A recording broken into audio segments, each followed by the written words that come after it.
Welcome back to my Blender to Planet Coaster tutorial series, where eventually our goal is to get our model into Planet Coaster.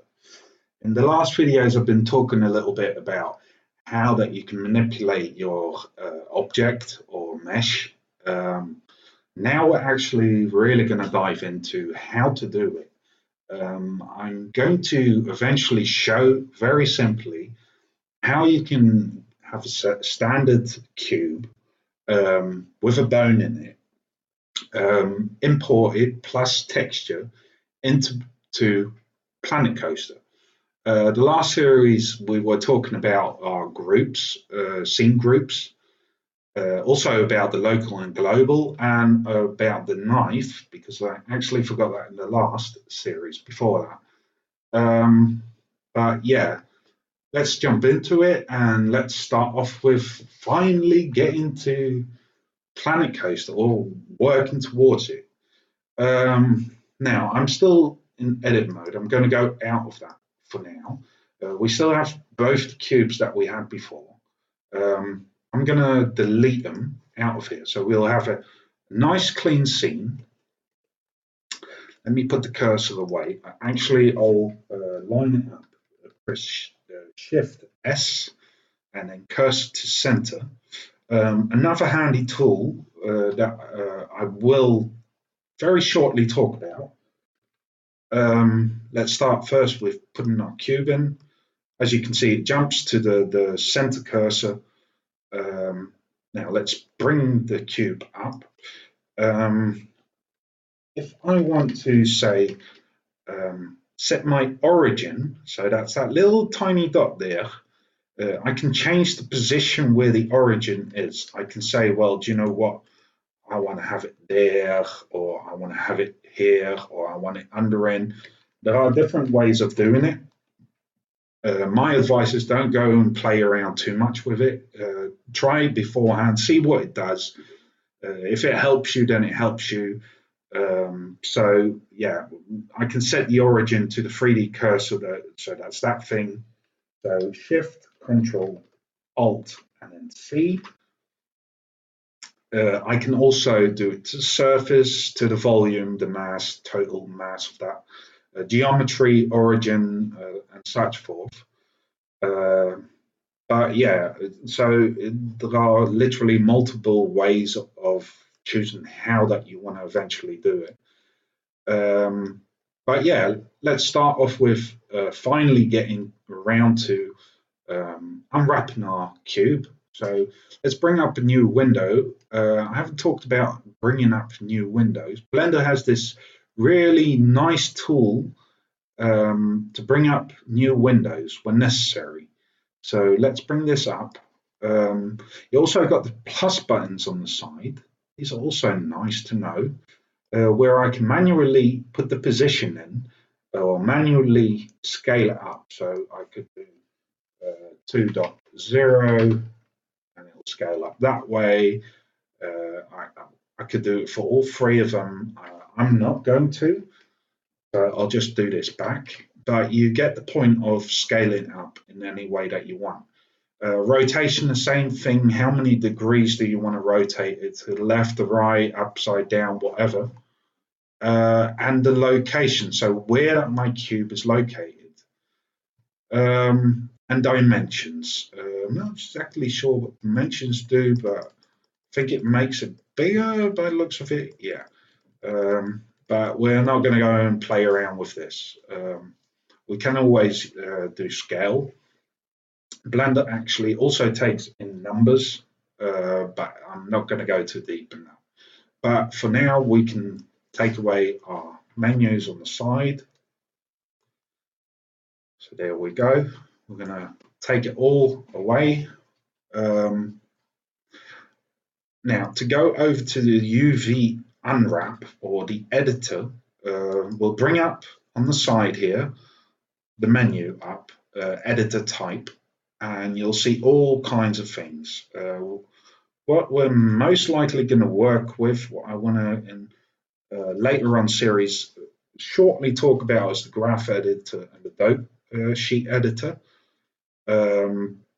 And if you want to go more into complex stuff, you can always look up on Blender. You also got node editor where you can manually make nodes for colors and textures and such forth, or make your own textures, bake and such forth. But I'm not going to go into that. Most likely we're going to talk about the dope sheet editor, the graph editor, and we're going to work quite a lot with the UV image editor. So let's go over to that. And as you can see, I got a sheet here. Before I go further, everything I do in here, so if I manipulate my cube, so say I press G to move it around, or I press R to rotate, or S to scale up or down. Let's go back to back. I can do in this window also. It can also be done in the dope sheet and the graph editor and the node editor. I'm not sure about. I haven't that much experience with the node editor, but yeah, I can do multiple things that I could do in my 3D view. I can do in the UV editor. So quite a handy thing to know. Now let's start with unwrapping or making seams into our cube. You have to think about the way that you're going to unwrap it. The name says it really already. You want to unwrap your cube. So if you have a canister, you'll want to make the top of the circle. So say just bring up a cylinder. I will put a cylinder in and we'll bring it up to make it more clear. If I wanted to unwrap this, I'll go into edit mode. I'll take away my menu on the side. I'll most likely want this separate, and the bottom I would want separate too.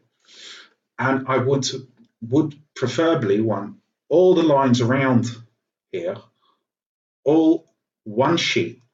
So eventually we would get something like this. I'll show it very quickly. Yeah, you can bring up a menu to make seams. So the hotkeys for that is CTRL E, and then you see mark seam and clear seam. We'll be working a lot with that. So let's mark a seam. Sorry, just a minute, I got in the wrong one. Don't forget to put your editing into edge mode, because yeah, well, faces you can't actually UV unwrap. So not at least that I know of. We're gonna select around it by pressing Alt. And as you can see, it's gone completely around. And now we're actually going to mark the seam. So we're going to do Control E, and then we're going to mark the seam. And as you can see, it's become red. It's yellow and red at the moment. If I select somewhere else, you can see it's red. So let's do this on the bottom also.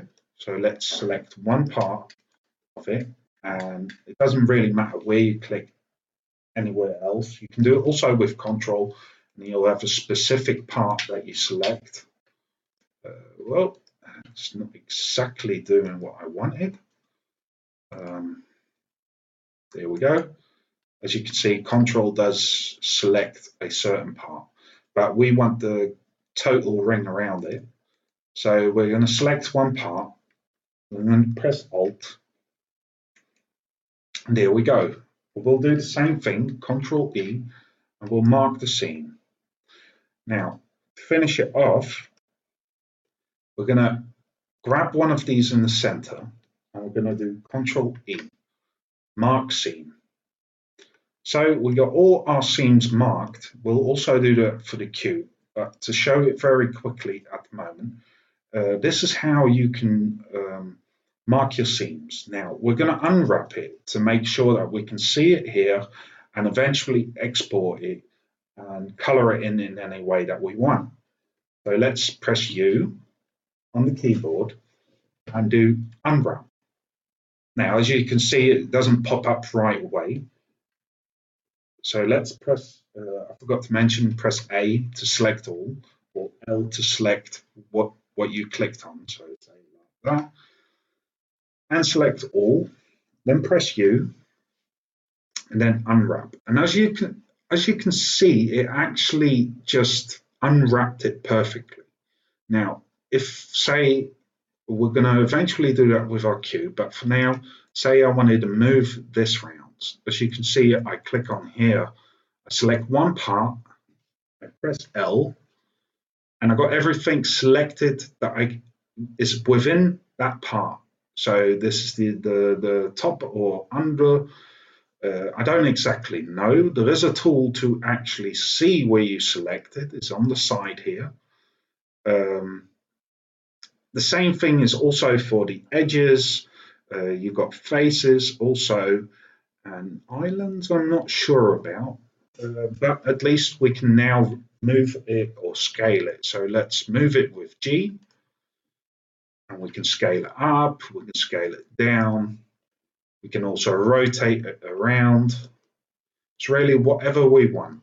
So I'll do that, I'll bring him up. And there we have it. We got our cylinder unwrapped. Now let's do it for our cube. So we'll delete this out. We'll do A, delete, and delete faces. There we go. And we end up with our cube. Now, for some or another reason, Blender didn't exactly throw it away. So we're going to delete out the branch, the group branch up here. And then we have our cube. Now it suddenly jumps back to object mode. It does that a hell of a lot when you click on it. We'll go over to edit mode. Let's use tab. Now we're in edit mode. So let's do the same here. So let's select our edges that we want to unwrap. Let's see.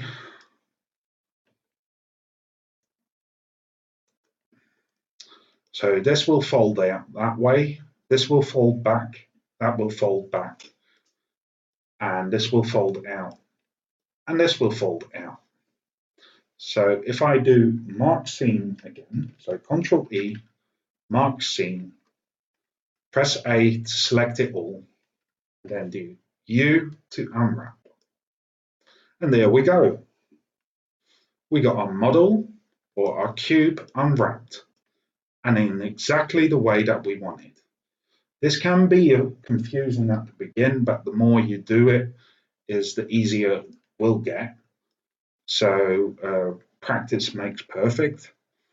I'm going to cut it off here because I don't have that much time anymore. In the next part, we'll export it out and we're going to start coloring it in, giving it different colors to eventually bring together with our model. Yeah, I hope it's been that it helps you out making your own model, and I'll see you guys back in the next video. Thank you for watching.